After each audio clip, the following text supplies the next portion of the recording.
आज है 28 नवंबर 2025 दिन शुक्रवार। Welcome back to clean news UP. चलिए देखते हैं उत्तर प्रदेश की 25 फटाफट बड़ी खबरों को। इलेक्ट्रिसिटी बिल 2025 के विरोध में उग्र हुआ आंदोलन, यूपी में भारी प्रदर्शन।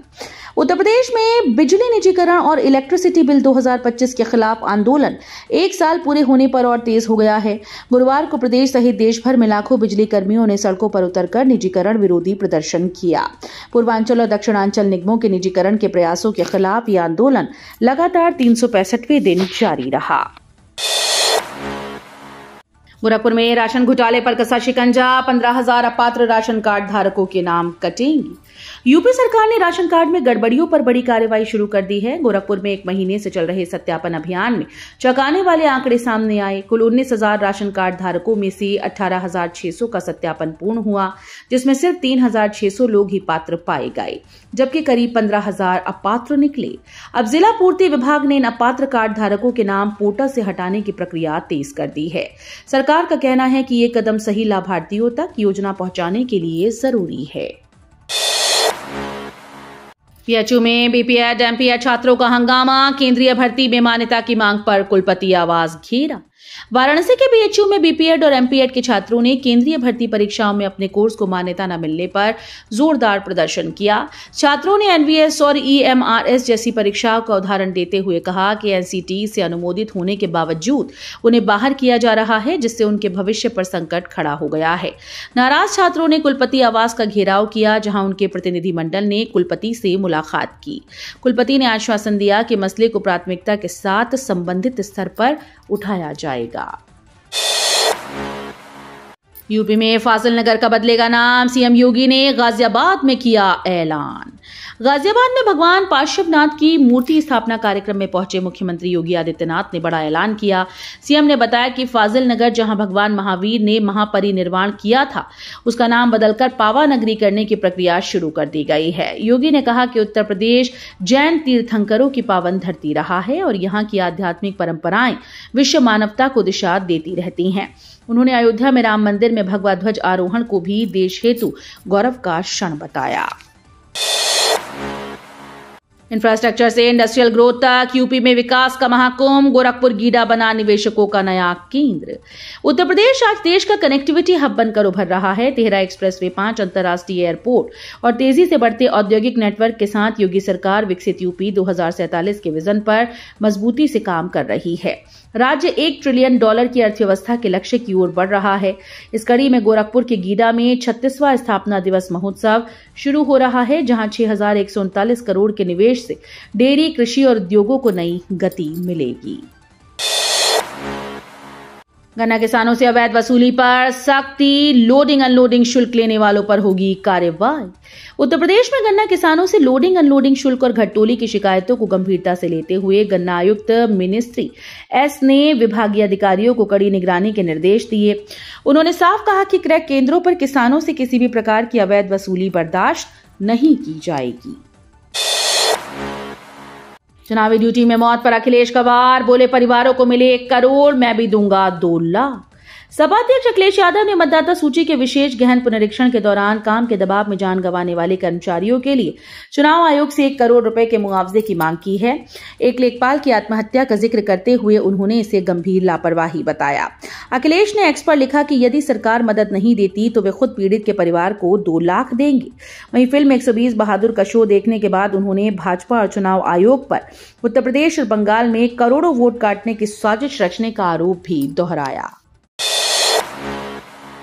यूपी में वोटर सर्विस तेज, अब 15 दिन में मिलेगा वोटर आईडी, शिक्षा मित्रों को एसआईआर में नई जिम्मेदारी। उत्तर प्रदेश में मतदाता सुविधाओं को लेकर चुनाव आयोग ने महत्वपूर्ण कदम उठाया है। अब नए मतदाताओं के नाम जुड़ने या विवरण संशोधन के बाद 6 फरवरी के पश्चात वोटर आईडी सिर्फ 15 दिनों में उपलब्ध होगा।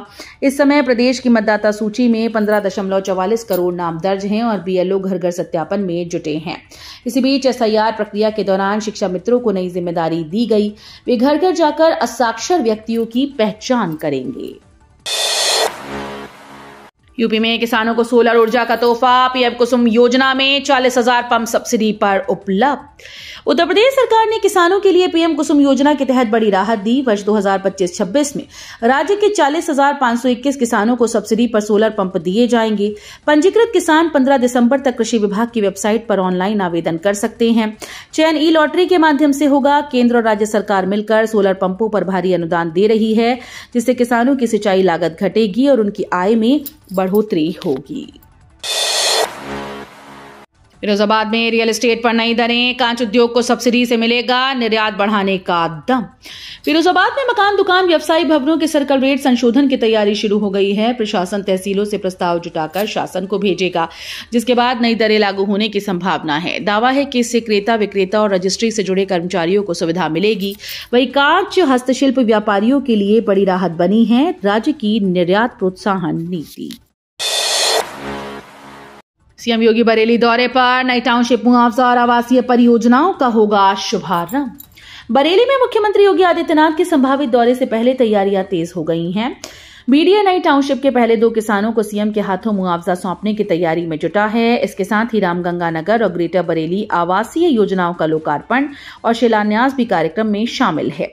सबसे पहले भूखंड खरीदने वाले 2 आवंटियों को सम्मानित करने पर भी मंथन जारी है।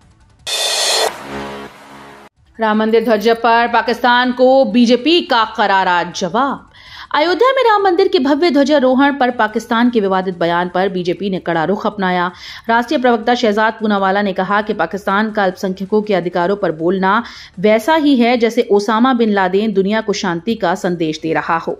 वहीं यूपी में गाजियाबाद के मुरादनगर में मुख्यमंत्री योगी आदित्यनाथ ने तरुण सागरम तीर्थ धाम में गुफा मंदिर का उद्घाटन किया। मऊ में रोजगार मेला। मऊ में आयोजित रोजगार मेले में 25 युवाओं को नौकरी मिलने की खुशी है। इन युवाओं का चयन स्मार्ट मीटर तकनीशियन, सुपरवाइजर, सपोर्ट स्टाफ और डेटा एंट्री ऑपरेटर के पदों पर किया गया। मेले का आयोजन राजकीय आईटीआई परिसर मऊ में हुआ, जिसमें जीएमआर प्राइवेट लिमिटेड ने भाग लिया। कुल 95 अभ्यर्थियों ने इसमें हिस्सा लिया। जीएमआर के एचआर प्रतिनिधियों ने साक्षात्कार के माध्यम से योग्य उम्मीदवारों का चयन किया। गोरखपुर में फ्लैटेड फैक्ट्री तैयार, रेडीमेड गारमेंट के साथ अन्य उद्योगों को भी मिलेगा आवंटन। गोरखपुर औद्योगिक विकास प्राधिकरण की फ्लैटेड फैक्ट्री का निर्माण अंतिम चरण में है और जनवरी 2026 तक पूरी तरह से तैयार होने की संभावना है। शुरू में ये फैक्ट्री रेडीमेड गारमेंट उद्योग के लिए बनाई गई थी, लेकिन अब अन्य उद्योगों को भी स्थान आवंटित करने का निर्णय लिया गया। गीडा ने औद्योगिक संगठनों से सुझाव मांगे हैं ताकि विभिन्न क्षेत्रों के स्थानीय उद्यमियों और व्यवसायों को बढ़ावा मिल सके। नेशनल माउंटेन बाइक चैंपियनशिप के लिए यूपी टीम घोषित। उत्तर प्रदेश की माउंटेन बाइक साइकिलिंग टीम का ऐलान कर दिया गया है। टीम 10 दिसंबर से अरुणाचल प्रदेश में होने वाली national mountain bike cycling championship में राज्य का प्रतिनिधित्व करेगी। इस राष्ट्रीय प्रतियोगिता में देश भर के प्रतिभाशाली साइकिलिस्ट भाग लेंगे। यूपी की टीम ने कड़ी तैयारी की है और वे प्रदेश का नाम रोशन करने के लिए पूरी तरह से तैयार हैं। इस आयोजन के जरिए युवा खिलाड़ियों को राष्ट्रीय स्तर पर अपने कौशल दिखाने का अवसर मिलेगा। माघ मेले में राहत। उत्तर प्रदेश में एक और वंदे भारत एक्सप्रेस माघ मेले के दौरान यात्रियों की सुविधा के लिए चलाई जाएगी। गोरखपुर लखनऊ वंदे भारत 13 से 25 जनवरी तक प्रयागराज जंक्शन के बजाय फाफामऊ स्टेशन से चलेगी। इससे लखनऊ, अयोध्या और गोरखपुर रूट के यात्रियों को फायदा होगा। फाफामऊ स्टेशन गंगापथ से जुड़ा होने के कारण श्रद्धालु संगम स्नान के बाद सीधे स्टेशन पहुंचकर ट्रेन पकड़ सकेंगे। यूपी में कोडीन युक्त सिरप के अवैध कारोबार में एफएसडीए अधिकारियों पर होगी कड़ी जांच। उत्तर प्रदेश में कोडीन युक्त सिरप की अवैध बिक्री मामले में एफएसडीए अधिकारियों की भूमिका पर जांच शुरू होने वाली है। कानपुर में लापरवाह अधिकारियों पर पहले ही कार्रवाई की जा चुकी है, जबकि वाराणसी में लाखों रुपए के सिरप बरामदगी मामले में अधिकारियों की संदिग्ध भूमिका सामने आई। आयुक्त रोशन जैकब ने दोषियों पर सख्त कार्रवाई का आश्वासन दिया है।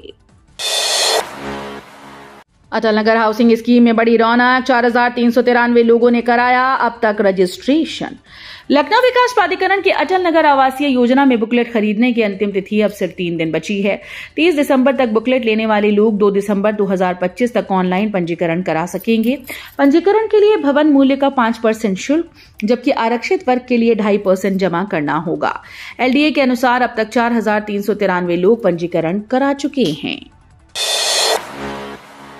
मऊ की घोसी विधानसभा सीट रिक्त घोषित, 6 महीने में होगा उपचुनाव। मऊ जिले की घोसी विधानसभा सीट अब रिक्त घोषित कर दी गई। विधानसभा सचिवालय ने इस संबंध में अधिसूचना जारी कर दी। राज्यपाल, मुख्यमंत्री, विधानसभा सदस्य, डीएम मऊ और मुख्य निर्वाचन अधिकारी समेत सभी संबंधित विभागों को इसकी जानकारी दे दी गई। अधिसूचना के अनुसार अब 6 महीने के भीतर इस सीट पर विधानसभा उपचुनाव कराई जाएंगी।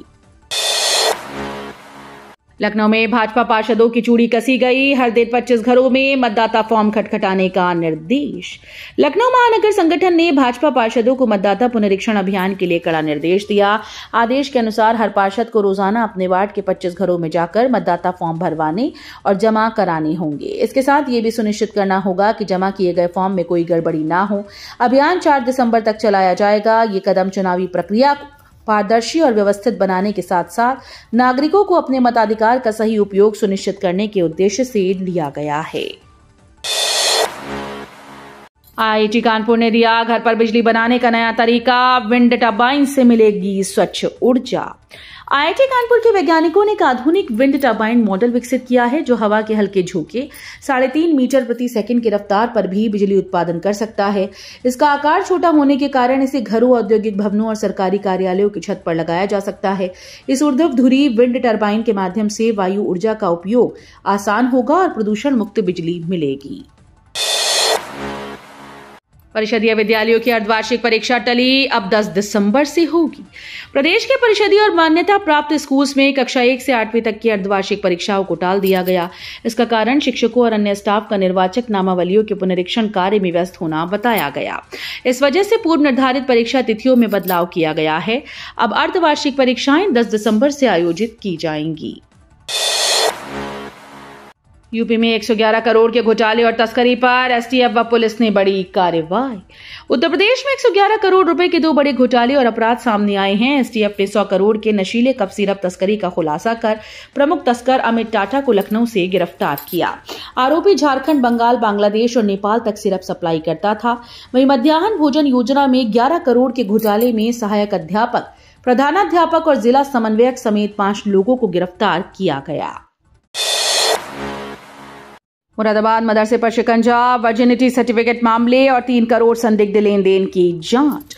मुरादाबाद के एक मदरसे पर वर्जिनिटी सर्टिफिकेट मांगने और संदिग्ध वित्तीय लेन देन के मामले में शिकंजा कसने की तैयारी है। एसआईटी जांच में 3.25 करोड़ रुपए का संदिग्ध लेन देन पाया गया, जो नवंबर में भेजा गया था, लेकिन किसी भारतीय बैंक के माध्यम से नहीं।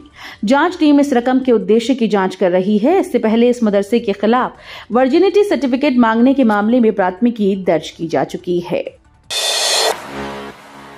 जेएनयू में पीएचडी दाखिले का दूसरा फेज शुरू। डुअल एडमिशन साइकिल से बढ़ेंगे अवसर। देश के प्रतिष्ठित जवाहरलाल नेहरू यूनिवर्सिटी ने शैक्षणिक वर्ष 2025-26 के लिए पीएचडी एडमिशन का दूसरा फेज शुरू कर दिया। इस साल पहली बार यूनिवर्सिटी ने डुअल एडमिशन साइकिल सिस्टम अपनाया, जिसके तहत एक शैक्षणिक वर्ष में 2 बार पीएचडी दाखिले होंगे। इसका उद्देश्य छात्रों को अधिक अवसर प्रदान करना है। मास स्पेक्ट्रोमेट्री से ब्रेन टीबी की जांच होगी और सटीक मौतों में कमी की उम्मीद। ब्रेन टीबी, जिसे ट्यूबरकुलोसिस मेनिंजाइटिस या टीबीएम कहा जाता है, बेहद खतरनाक है और तीसरे स्टेज में 75% रोगियों की मौत हो जाती है। बच्चों और युवाओं में इसका प्रभाव 30 से 35% तक पाया गया। अब मास स्पेक्ट्रोमेट्री की मदद से ब्रेन टीबी की जांच और अधिक सटीक और तेज होगी। तो ये थी आज की 25 फटाफट बड़ी खबरें। अगर आपको न्यूज पसंद आई हो तो वीडियो को लाइक और शेयर जरूर करें। धन्यवाद।